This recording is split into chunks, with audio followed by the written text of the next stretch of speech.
So welcome to Exceptional Circumstances for Exceptional Learners. I am your host, Rebecca Muller. I am so pleased to announce that this is our 15th episode and going strong.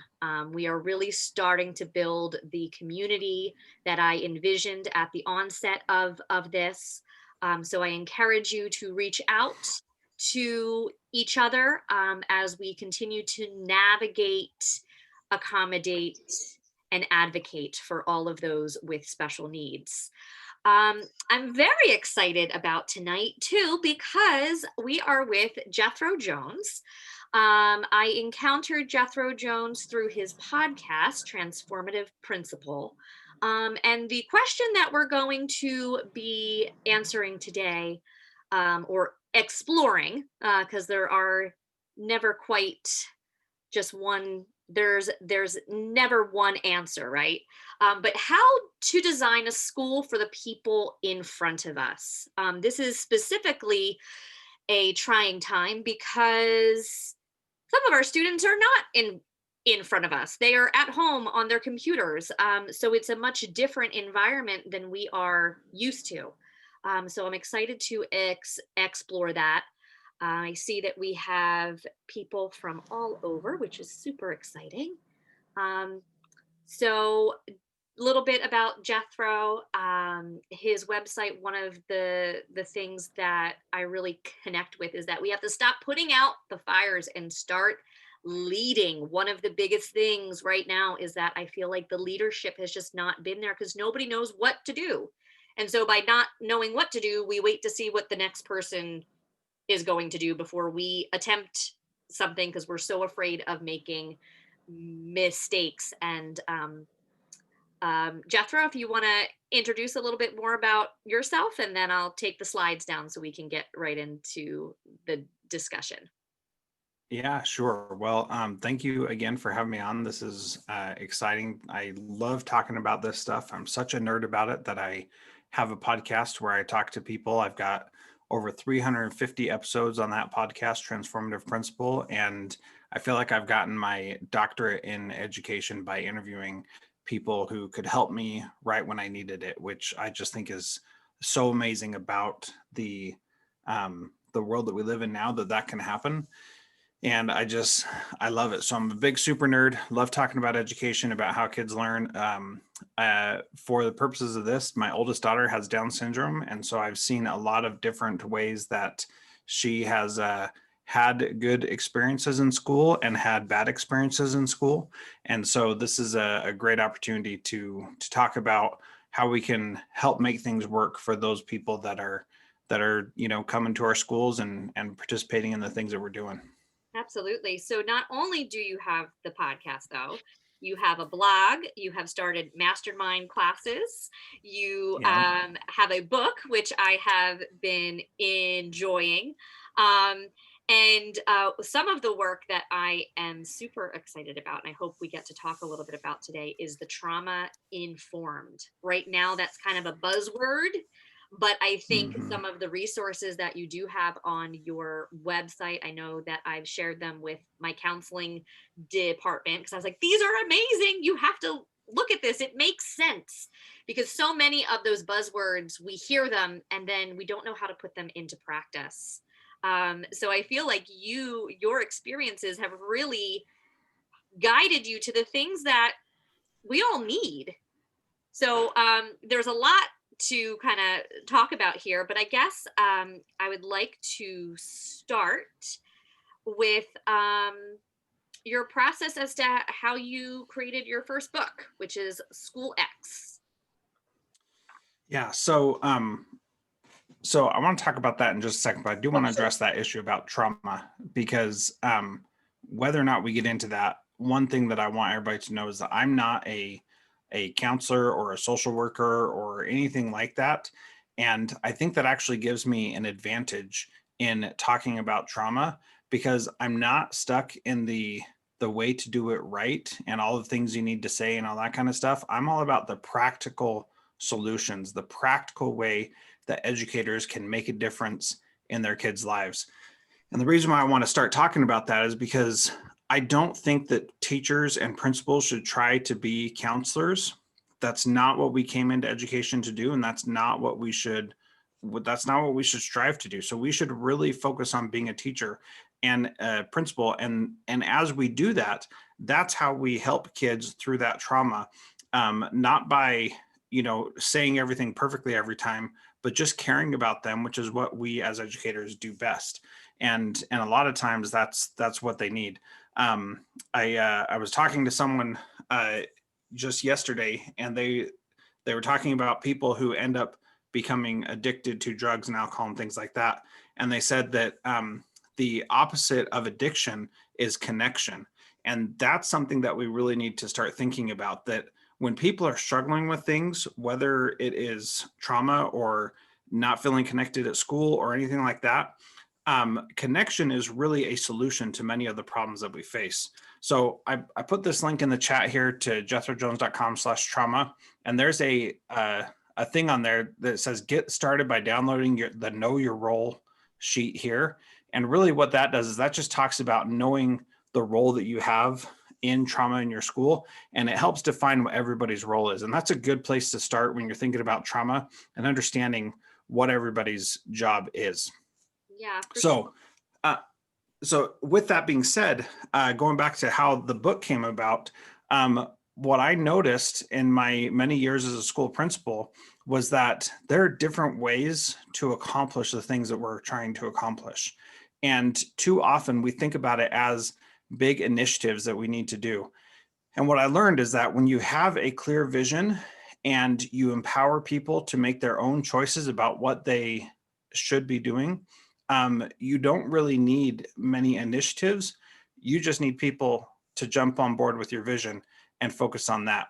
And so I took my experience as a principal, I took my experience doing the leadership summit that I run in the summertime, all online, and took that and pieced together those things to help regular everyday principals and teachers figure out how to design their school better for the people that are actually showing up, because no two schools are the same and no two schools should be the same. And everybody has different kids, everybody has different teachers with different abilities, and we need to honor that instead of denigrate that and think that that is something that everybody has to be exactly the same. That's just not the case, especially now with COVID going on. We really need to focus first on that connection and then on making sure that we're letting people utilize their strengths. Absolutely. And, I like to say that we have created a world of standardized individualization. So we talk about how we're going to have an individualized learning plan, especially in the world of special education. It's all about the IEP. But yet in my Mm-hmm. IEP, when I'm creating my goals, they have to be based on the state standards. Wait a minute, hold up. There's something wrong there, right? And it is about, especially in special education, there is no diagnosis that looks exactly the same. The Exactly. backgrounds of the children are not the same, and it matters. And there's so much that is connected with schools that COVID has really allowed us to see. School is way more than reading and mathematics. You're talking about feeding kids. You're talking about the socialization, the services, OT, PT, speech. Even some of my students recently have just said, I really just miss going to the library and picking out a book. These simple things that have been a part of our lives, that is what makes up a school. But yet I feel like when we hear school, especially with everything that kind of came down with the Common Core, everything came down to what's the curriculum, what textbooks are you going to use, and the way that we started to value education came down to a test score. So I would love to know your opinion on that, because as a principal, I know when I took my administrative cert classes, I went in with rose colored glasses. I'm going to change the world. I'm going to have my own school one day. And then I realized the bureaucracy and the red tape. And I decided maybe I want to wait a little bit on this.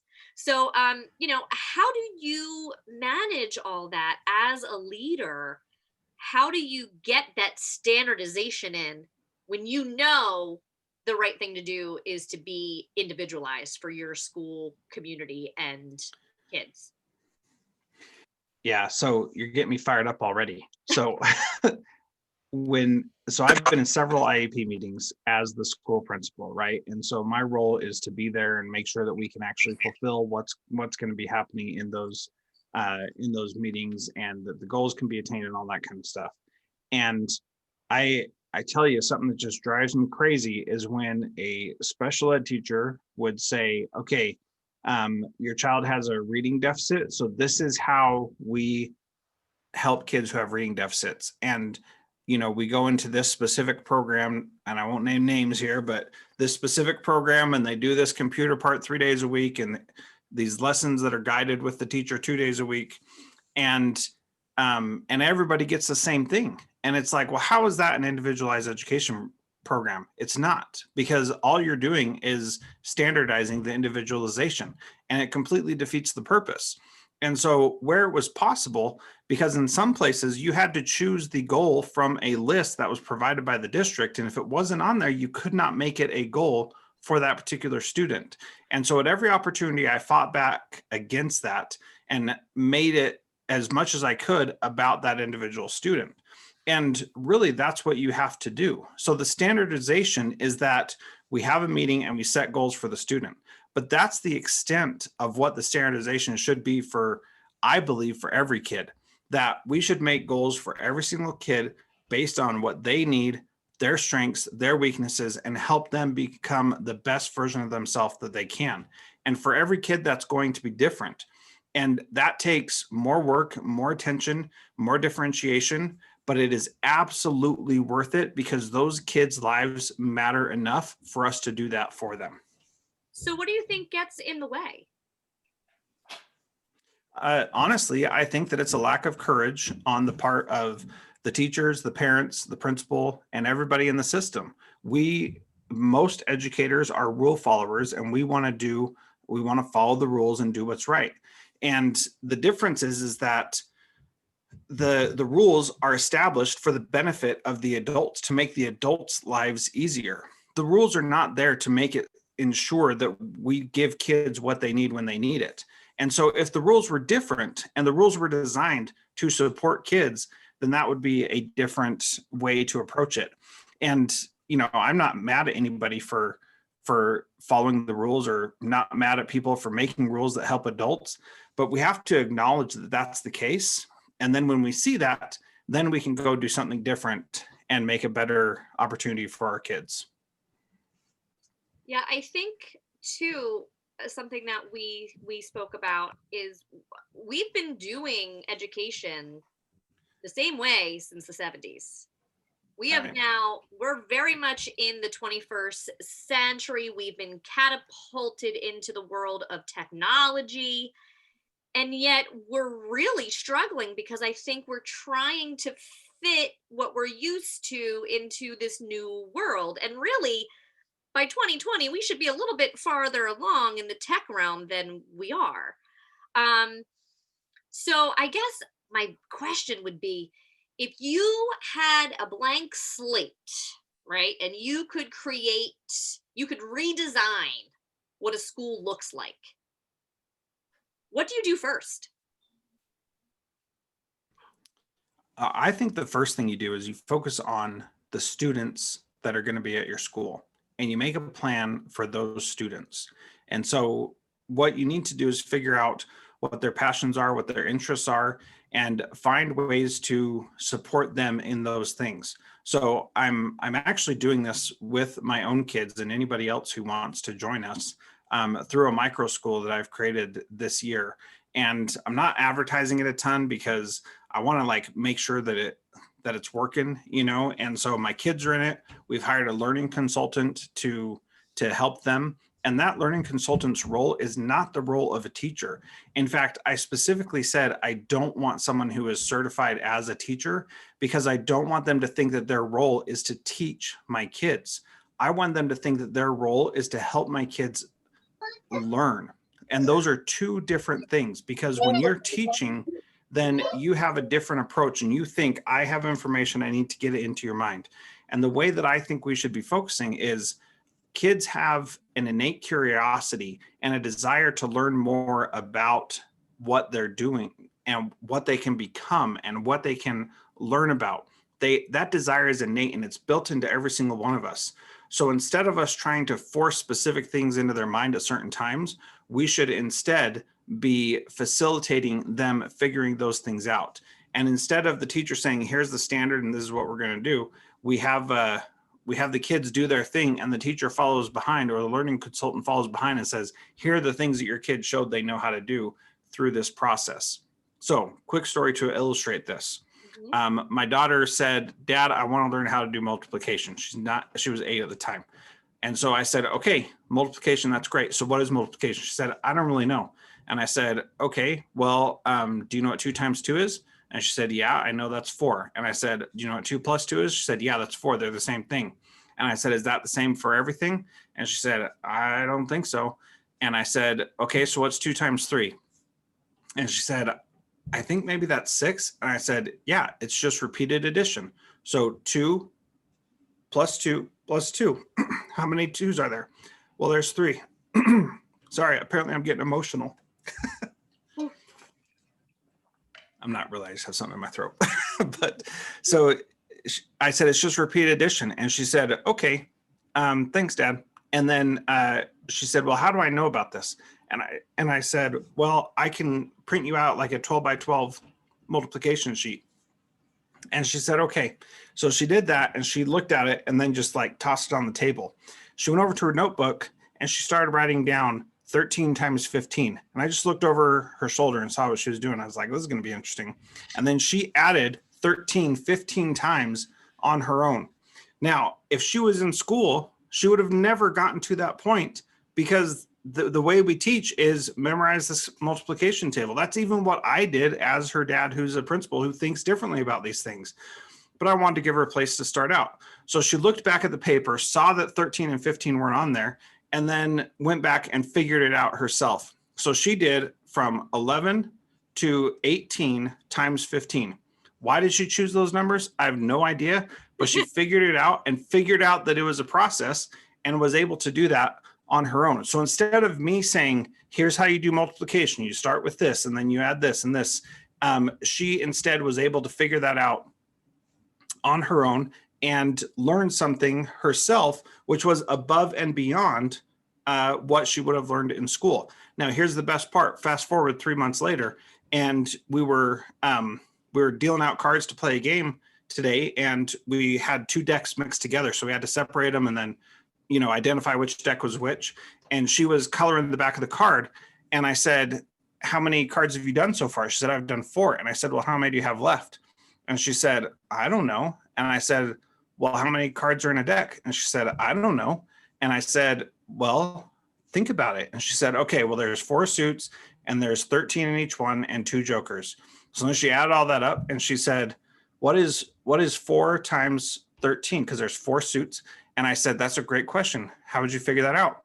And she said, okay, well, I remember that multiplication is just repeat addition. So I'm just going to add 4 13 times. So she's going and she gets to 40. And guess what she says, Rebecca? She says, wait a minute. I should have just done 10 times 4 plus 4 times 3. That would have made it so much easier. And now she's like hitting on algebraic concepts that she would not have known if I would have just said, well, there's 54 cards in the deck. So what's 54 minus 50 or 54 minus 4? And then she would have said 50. So it took her until she had 20 cards left to figure that out. And because we're not rushed, we're not trying to get curriculum in a certain amount of time, she was able to take her time figuring that out on her own. And we could take the time for her to do that because she didn't have to have the answer right then. But it took her a long time to do it, but she figured it out and figured out a better way to do it so that in the future she'll understand. And I promise you, she's going to remember that more because she had to figure it out than if I would have just told her the answer. And what's interesting is, so you're speaking my language when you're talking math. I primarily teach at the high school right now, but since the COVID pandemic started, I'm tutoring online. And you would be surprised how many kids have not even held a deck of cards, to physically hold a deck of cards and to count them. And I can recall, being a kid and just separating them and sorting them and seeing the patterns and whatnot. And so I wonder, in the age of technology and with the computer, there's so much that the computer has to offer. Are we losing something by relying on these systems and the programs to allow the kids to learn? Yeah, I have two thoughts about that. Number one, technology is vitally important because it is the future that we're going to be living with. So for kids to understand that, how to manipulate it, how to use it to their advantage, how to take advantage of the opportunities that it gives us is supremely important. And we have to recognize that it's going to save them time, it's going to save them energy, it's going to save money, it's going to save um, relationships, different things like that. The technology does have power, but you're right, we are losing something when you can't physically hold it in your hand, because it takes on a different meaning when you're holding it in your hand. So could she have like figured this stuff out by playing these card games online? Possibly she could have. Could we have replicated that kind of an experience? Possibly. But let me tell you something else she did relating to that. She was FaceTiming a friend who still lives in Alaska today, and she said, "Do you want to play a game with me?" And she said, "Well, what game?" And she said, "It's golf. It's the game that we pretty much always play." And so she played this game with her friend on FaceTime and just showed her cards and asked her what she wanted to do when she drew different cards. Now, I didn't tell my daughter that that's what she needed to do. I didn't say this is how you can spend time with your friend online, but she figured out that that would be something fun to do because it's something that she enjoys, and she figured out how to make it work. No assistance from me or her mom. Now, what's amazing about this is that she was now extending that learning opportunity to her friend in Alaska. That I don't know if she's ever played golf or if she's ever experienced that or what her connection is to these cards now. But what I do know is that because my daughter was physically holding and flipping these cards, that other girl had some other kind of experience with it than if they were just playing on, like in messages or some kind of app where you play both, each taking turn. So there is power in that. And I know that my daughter has a better understanding because she can lay out all the cards and see how many are physically taking up space. And so we need to combine both of those things, the ability to do things with technology and use it in a powerful, positive way, and the ability to still have these physical things in our lives. And so if we don't have that, then we do lose out on certain things. Building stuff in Minecraft is great, but it's different when you're building something physically in person and it keeps falling over because it doesn't have the right balance. That's never going to happen in Minecraft, but that does happen in the real world. And so understanding how physics work and how gravity works and those kinds of things are really important. So I appreciate that question. I think that it's complicated and complex, but it's definitely a question worth asking and worth talking about. And I really appreciate what Ruthie said in the chat about teaching her grandchildren to do things manually, and recognizing that sometimes technology doesn't work. So thanks for adding to the conversation, Ruthie. I appreciate that. Absolutely. And so something that you just said about building something up and then watching it fall down made me think about what it is to be a principal. And what's Mhm. interesting is that, so in my cohort, I think there were 47 of us at the University of Pennsylvania. We had people that were flying in to be a part of this program, and I think maybe two of us had special education background.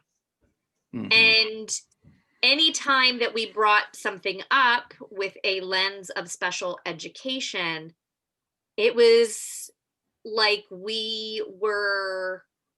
it was like, oh, I never thought of that. And it's interesting to me because as a principal in a school, your job is to you're a manager, you're an instructional leader, but sometimes we kind of leave the learning up to our case managers. We want to make sure, we're not gonna get into the minutia of what the process looks like, because we're gonna entrust it to the others, and that's fine. And I enjoy and being appreciated as a professional.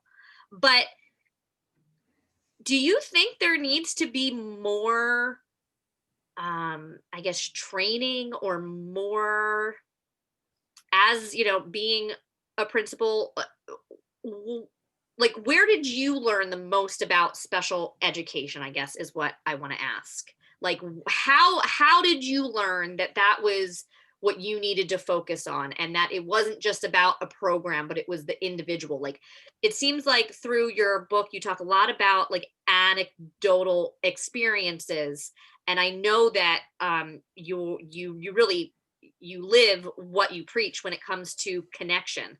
So talk to me a little bit about that. Like, how did you discover that, and what else can we be doing for other leaders to get them on that same page?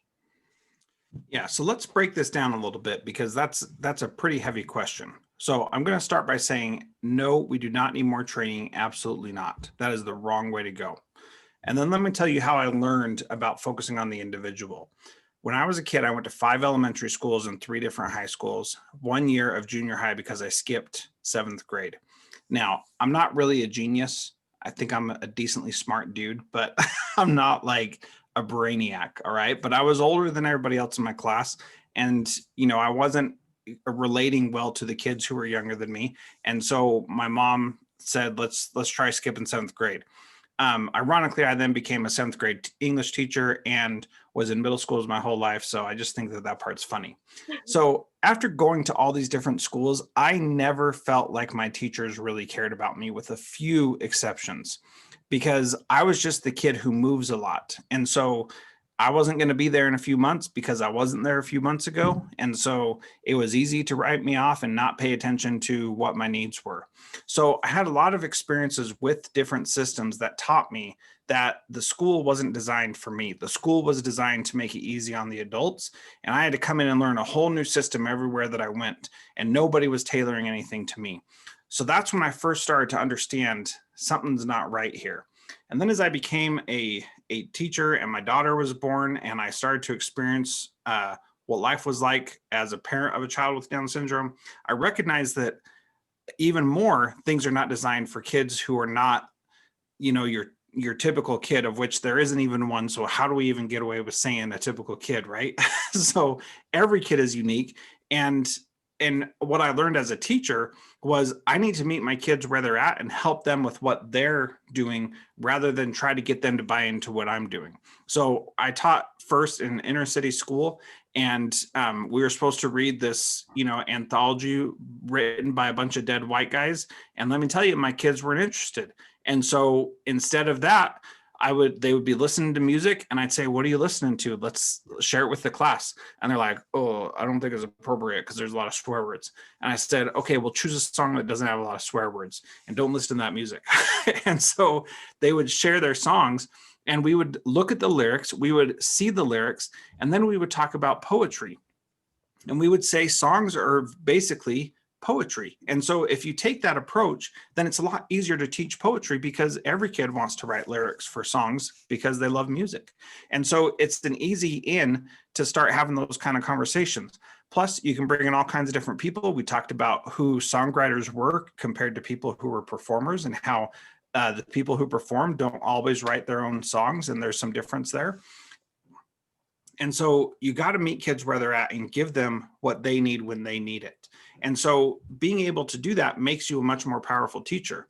Now, coming back around, I learned all these things because of my daughter, mostly because she taught me a lot.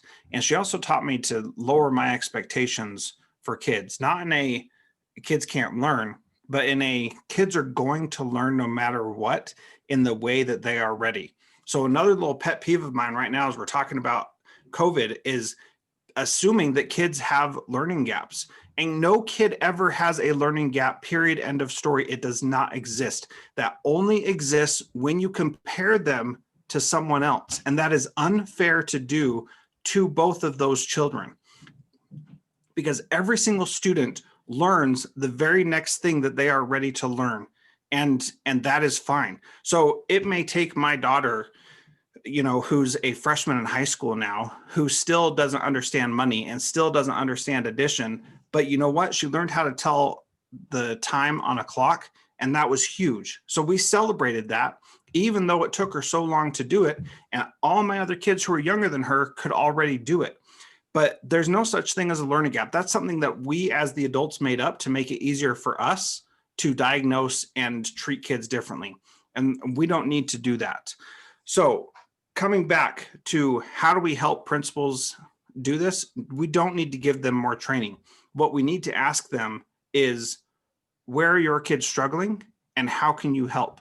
What systems and processes can you put in place to lift up every single student and to help every single student and to help all students get better in their own way? So instead of having these expectations that, when my daughter was born, my brothers and sisters, I've got 3 brothers and 3 sisters. We always talked about these ideas of, how quickly your kid walked and how quickly they rolled over. Well, my daughter didn't roll over until she was 18 months old. And so that was like the first milestone that should happen in just like a couple months. But she didn't do it for so long. And when she did, we were overjoyed. And when the other kids started rolling over, we were overjoyed by their success also, because everybody learns in the way that works for them. Whether or not we do something, kids are still going to learn. And we need to recognize that, value that, and support it and find ways to make it happen more. So principals don't need more training, because our training for principals on special ed is wrong, because all we talk about are the laws and the rules and the processes. And that's not what we need help on. What we need help on is actually serving those kids in an individualized way and valuing and honoring their experiences and what they bring to the table. And everything that I'm saying here about kids with special needs can be translated to kids who have experienced trauma, kids who are Black or Hispanic or any other race or anything else. When we address them as human beings, because that's what they are first and foremost, we can provide the supports that they need to be successful. Whew. Wow. I'm on a So roll. that's it sounds like, yeah, it's common sense, but it's just so funny. Like we're not there yet, Not even and close. takes and it takes people really having to be different or think outside the box, to reinvent it.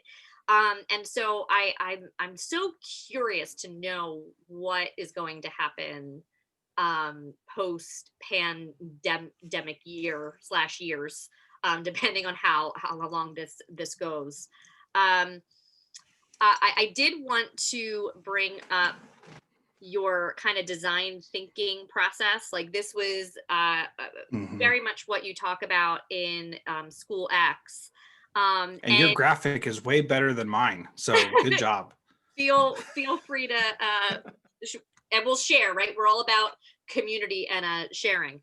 But I've seen so many different versions of this, right? There's the Baldrige model, plan, do, study, act, that's used at the Mhm. hospitals.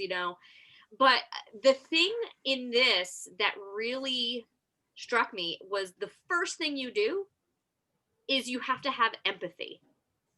And empathy, I feel like, is a newer idea in the regular world, right? We can't fix a problem if we don't understand it. And I think Mhm. that was something that I'm really connecting with as I read through some of the anecdotes, because you do go into what it is to be a principal, what that looks for the teacher, the student, the parent, and the community, because the school is not just the teacher and the student. There's so many moving parts that I don't realize, that I think the common and citizen may not know. Um, So I guess talk to me a little bit about how you redefine this, um, and where this design thinking process came from within your own experiences. Yeah, so the design thinking process really is a way for you to make constant change and to make change a part of who you are, rather than thinking that like you got to go through this big, huge, change management process to figure everything out and make sure you've planned for every possible contingency. That's really not what it's about, and especially when you're working with humans, because it's going to change every single year who you have in front of you. And so, if you figure out something that's going to be beneficial, you should just do it. You shouldn't wait to figure it out later. You shouldn't wait for everything to be in the right place. You should just do it. And so so you get that empathy, you figure out what it is that's going on, and then most importantly is you go back and redefine what your problem is, because you may think that the problem is one thing, but it's actually something completely different.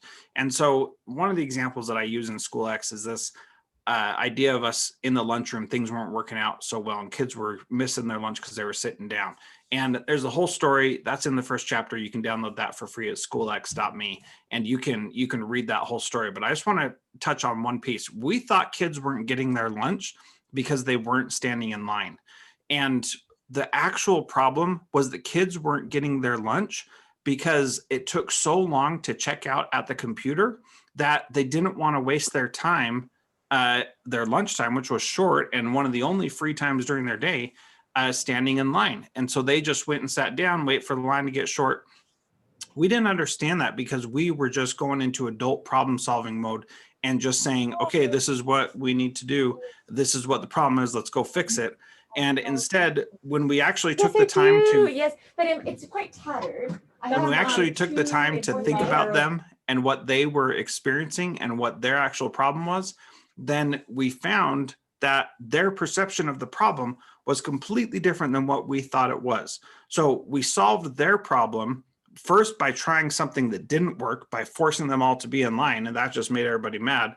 And then we did something different. We put out another computer and they could get through. We went from it taking 45 seconds per student to get through the lunch to just 11 seconds per student to get through the lunch.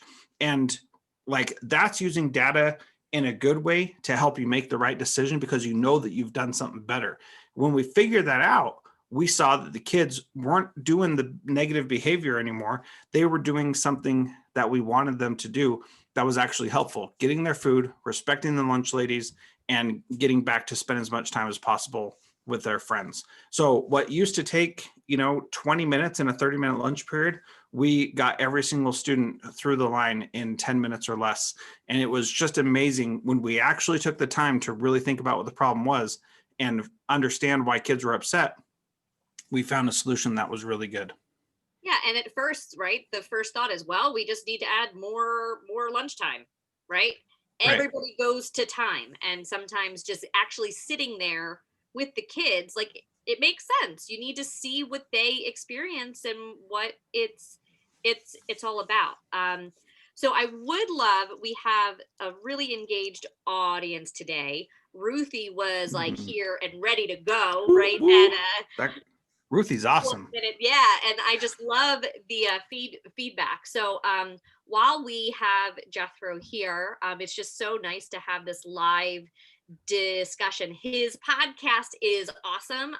Some of the speakers are referenced in the book as well, so I'm like excited to go back and like listen to those chapters. But to have you here live and to hear, some of those experiences, you've had how many conversations now to date? You said it was Over 500. So, that's awesome. 120 about from the leadership summits that I did, and then I recorded episode 388 this just 2 days ago. So yeah, there's a ton out there, and you are right. The stuff you can learn from all these people who are so freely sharing their ideas is just amazing. And I'm always looking for other people who are doing amazing things with kids to have on the podcast and talk about how we can do it better, because we've got a long way to go. And and we can definitely get there, but we've got to work together and share our stories for that to happen. And it's funny, would I have been here in this position had it not been for COVID? We tend to Right. talk in our communities, we tend to talk to the people around, in the faculty lounge, but that's a very individualized experience. Being able so easily to talk to people from around the world through Zoom, Mm-hmm. we're all doing the same thing. So why can't we collectively put our thoughts together and really start to make differences? This is an exciting time, a scary time, but I think that there is a lot of good that I hope and comes from this. Um, Mm-hmm. so yeah, is Ruthie, I would love to hear a little bit more about your background and if you have any questions. Um, my husband, well, I'm a librarian and I've been working in the library field for 34 years, from a circulation clerk to a periodicals librarian. Now I'm the interim library director of Phillips Community College here in Helena, Arkansas. I love children. I have 4 of my own. They're all grown and gone. So I go around the country playing with my grandchildren. And I've adopted all the children in my church and neighborhood. So I'm always looking for ways to encourage them and to help them. So we have acquired one of the vacant schools here in town, and so now we're going to make it a community hub. And in that hub, I will have a library. And so That's awesome. And I think we're going to have band classes. We're going to have just different classes. We're going to have tutoring. We have a gym, so we have the gym open, and some of the teams, AAU teams or whatever, we're going to let them use the gym. So we just want it to be a multi-purpose building for the community. And we're going to rent office space too to help us cover costs. That sounds like an amazing opportunity, Ruthie. I hope there's some plans for some sort of makerspace type thing, a place for kids to Oh, we're just going come to in have and that play. too. Good. Yeah. Yep. Because that kind of stuff, it's so empowering for kids, because again, learning doesn't just happen within the 4 walls of our classroom. It happens wherever we give it opportunity to. So that sounds cool. I'd love to connect with you afterward, Ruthie, and see if there's a way that I could help you guys figure some of those things out. Having done that in some schools that I've been in, it's so much fun. That'd be awesome, because we have the whole campus. It's vacant. Mm-hmm. So we're transforming it. Mm-hmm. And what a great way to repurpose a building that is basically just sitting there. We've got just down the street from my house, we've got an old Shopco that is vacant and nobody's doing anything with it. But think of all the learning that could be happening if that were opened up and repurposed to be something powerful for the community. I'm thinking about that a lot, about just all of the office spaces that aren't being used, and that I don't know if a lot of places are going to go back to in person because they're getting just as much done without and having to pay the rents, right? That's true. So true. It's interesting to me, not to get into some of the other social issues that we have, within the country, but we can use those spaces for good. It doesn't just have to be a profit incentive. Like I'm hoping that communities do start to take these vacant lots and the buildings and really use it for good. Yes. I think that's a great idea, Deb. Deb just said that vocational programs could use spaces to help train high school and transitional students. Transition, I feel like, comes up so much because we are not just transitioning kids to be cashiers, right? A computer is doing that now. So we're doing a lot more and to be creative with those spaces. And it's one of those things. I was talking to Deb today because we work together. We talked a lot tonight about thinking outside the box. Well, with my own just situation of life and trying to get through everything COVID related and, take care of family members, I'm losing the capacity to think outside the box, right? The brain capacity to start to problem solve. I feel like it's becoming harder because we're just all so drained and kind of spread thin.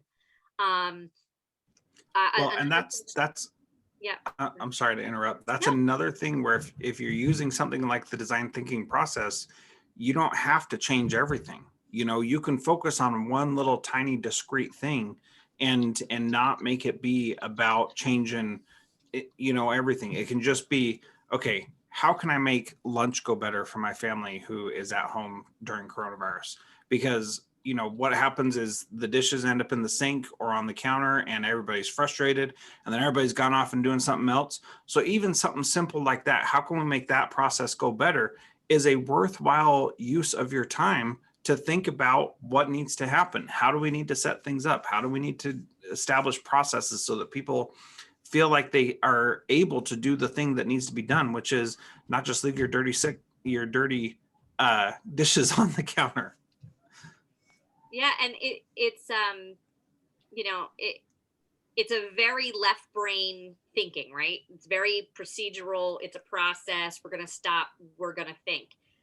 The other part about being an educator, a parent, all of the above is the emotional side, right? Because sometimes when Mhm. you are frustrated that that cup is still on the sink, some of that ability to problem solve may go away.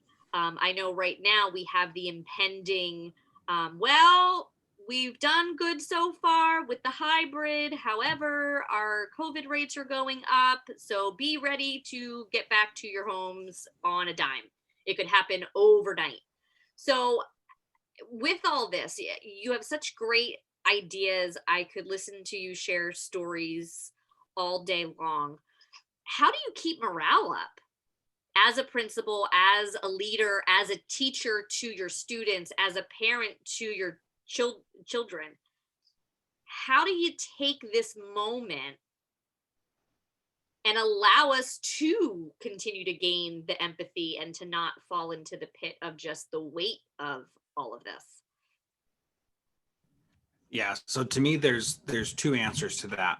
Number one, you need to keep focusing on the positive things that are happening. So, uh, yeah, it's tough that everybody's home, but you know what? In our home, we're building relationships.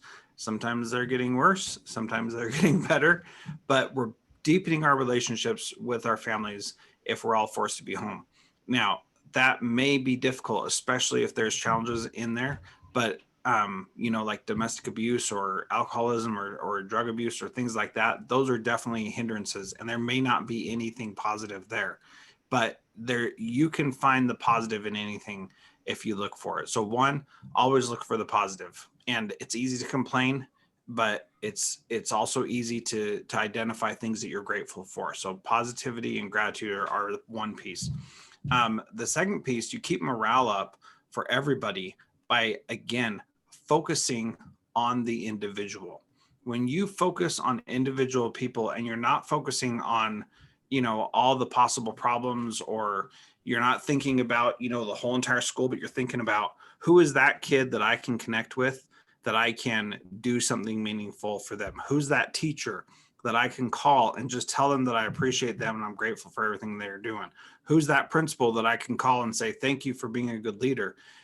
Being able to apply that personal touch and expressing that gratitude and seeing those positive things is really going to help the morale be up, because it's tough right now. I'm not going to lie. And it's not easy to do the things that we're trying to do, but it is definitely worth it to find the positive, have gratitude, and to focus on individuals. And I like that you also said, find the principal, find the leader, because I feel like it feels like it's always on their shoulders to lift us up. But who's taking care of them? And I think that it's been very hard because they're the community has expectations. They want, and a lot of times it's a split expectation and you want to make everybody happy. But now it's not just about being happy because you have a really cool chess club.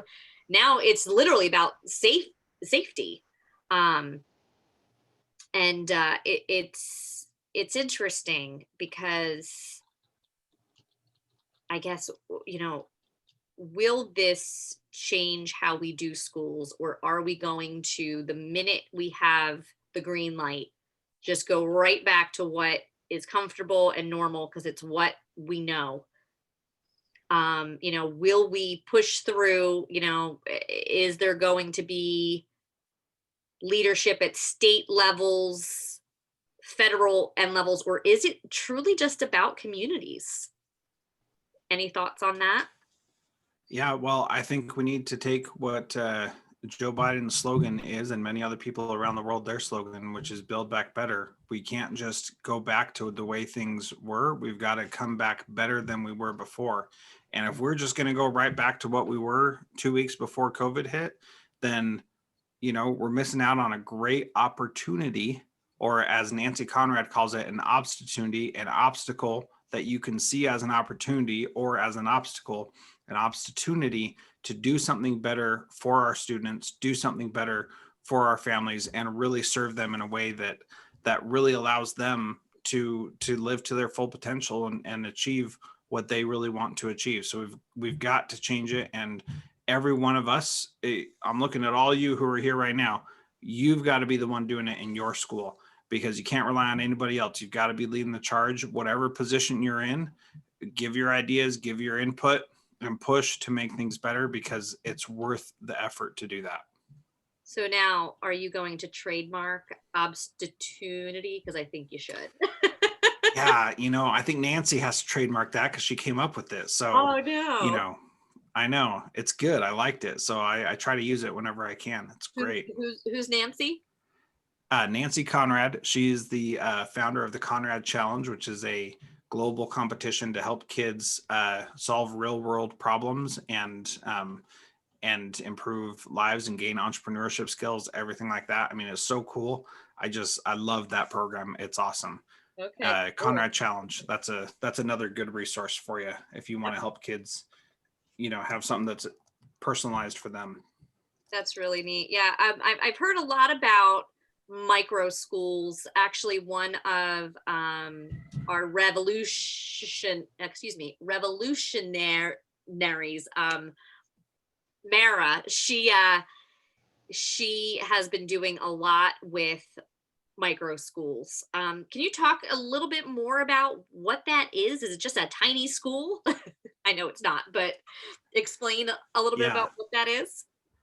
Yeah, in many ways, it is really just a tiny school because it's designed for just a few kids that are participating. I think my favorite example is Acton Academy. There's a book about it called The Courage to Grow, which I would is it The Courage to Grow? Yes, yeah. Which I would suggest that you read because it's really great. But a lot of people give Betsy DeVos a lot of flack for being our current Secretary of Education. But what I really appreciate about her is that she is making an effort to allow families to make more choices with their education. And I think that aspect of it, the way she's going about it, you can disagree with whatever, but we have to recognize that families, especially after this coronavirus crisis, are going to choose where to send their kids to school more than they ever have before. Because in Alaska, for example, where I was just the principal of a homeschool program, our enrollment for the homeschool program tripled before school even started, because families knew that what they were going to get from the school wasn't going to work for them.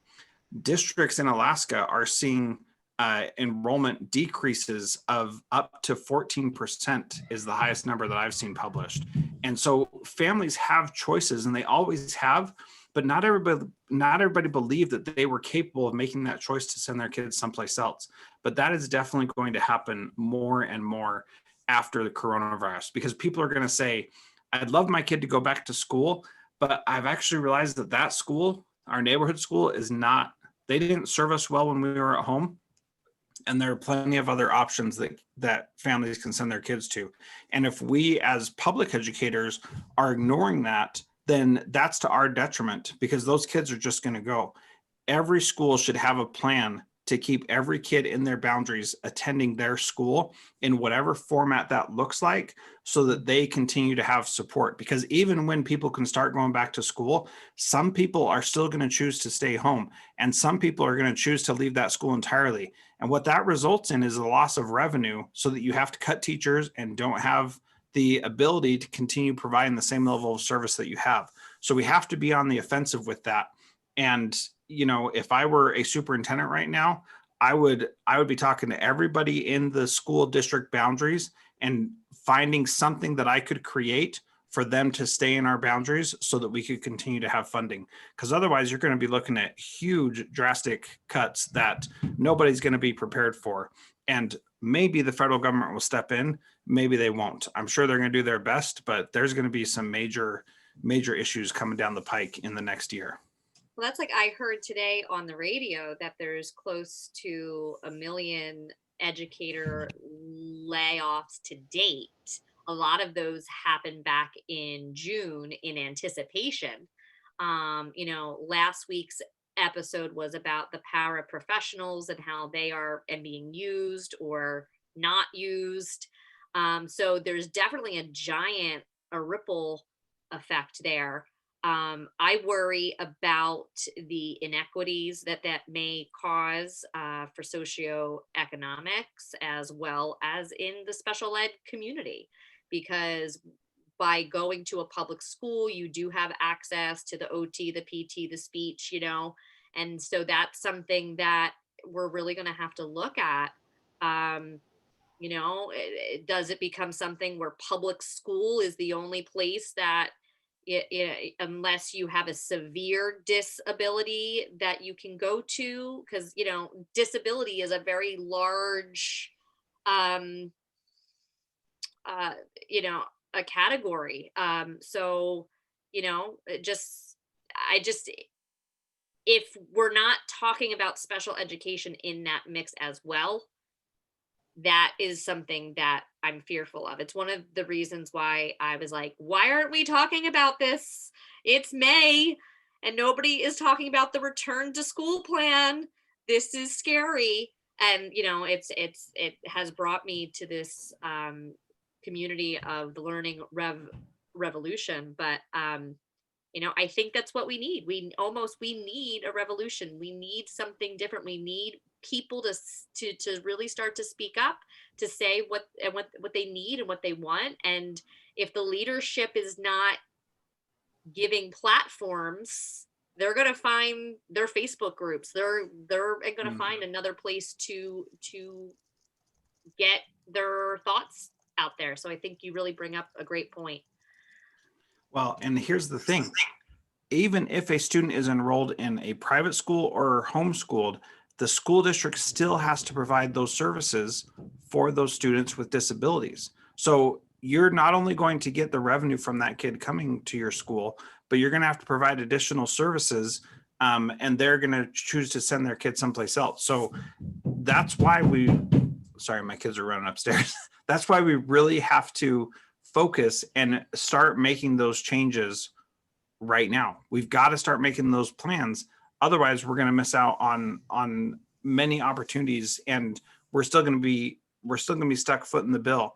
And I believe that the future of education is going to be hyper localized, where it is focused on a small group of people, and that public schools are really going to be the hub for that kind of service for kids with severe disabilities.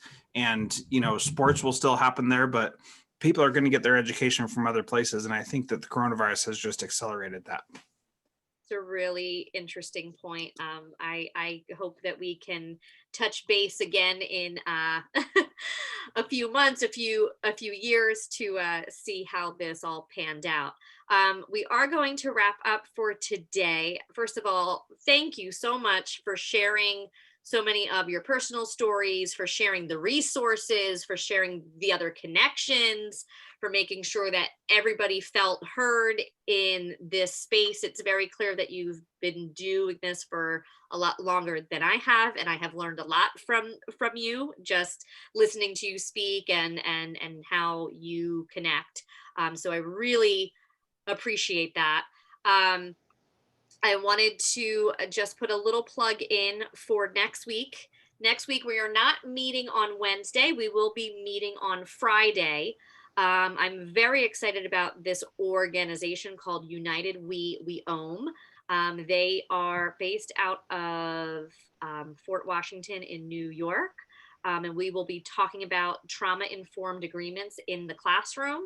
I took a 4-week course that they offer. All of their classes are free. It's a donation-based service, and they specifically look to get yoga and mindfulness into places of where trauma is a concern. Super amazing people who have a background in education. I'm very excited about that. So please look for that in the future. Additionally, please let's stay connected. Jethro put in his cell phone. You can always reach me by email, as well as if you are not yet a part of learningrevolution.com. We have a bunch of exciting things coming up in January. Over the past month, we've been running the Emergency at Home Summit. And it's just a really wonderful time, like you said, to get those amazing thought leaders in the field, to get their perspectives and to gain knowledge, because we are in this together 100%. So if there's a topic that you think of, if there's something else that you would like to be discussed, please reach out. If you have something that you would like to share, you can reach out to myself or even Jethro, because he has plenty of opportunities for you as well. So once again, thank you all so much for being here. I hope that this continues and that I someday get to meet you all in person in some way, shape, or form. So thank you again. I